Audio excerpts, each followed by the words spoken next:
আজি নগাঁও জিলাৰ জখলাবন্ধা হস্পিটেলত মোৰ ভ্ৰমণ হ'ল।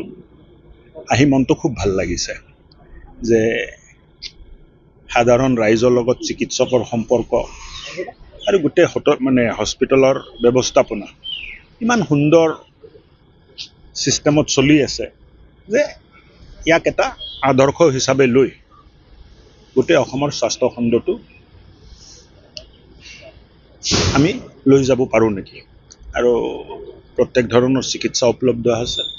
নগাঁও আৰু বোকাখাটৰ মাজত এই বৃহৎ হাইৱেৰ মাজত এখন হস্পিটেল, যিটো হস্পিটেলে এক্সিডেণ্ট হ'লেও চিকিৎসা আগবঢ়ায়, চিকিৎসকসকলে মনোযোগ দি কাম কৰি আছে। মই অন্তৰত খুব ভাল পাইছোঁ। আৰু ইয়াৰ পিছত আমি জলসিঞ্চনৰ এটা প্ৰকল্প চাবলৈ যাম।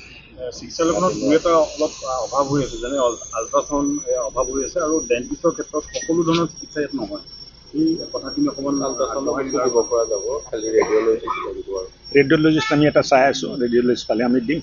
আৰু ডেণ্টেলৰ যিটো মেচিনটো অলপ বিজুতি হৈ আছে, মই ভাবোঁ যে এসপ্তাহ নৱনিৰ্মিত যি 150খন বিচনাযুক্ত হস্পিটেল কেতিয়া মানে ৰাইজৰ সেৱাৰ কাৰণে কনষ্ট্ৰাকশ্যন হ'লে কমপ্লিট আমি দি দিব পাৰিম। 1 বছৰ লাগিব।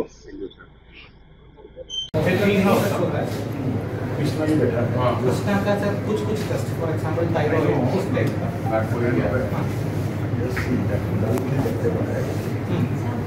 Patients are coming and asking, do my CT, do my this test, do my that test. Now is this thing all over us? उसका डेफिनेटली कुछ इम्पैक्ट है। एक रास्ता अनार की मैं दिखाता हूँ कल बैठ गया मशीन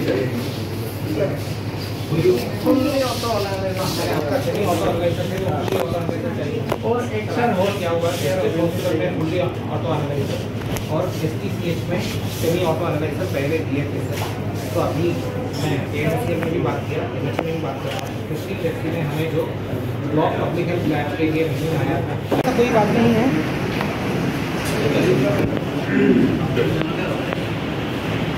कोई बात नहीं, पानी के लिए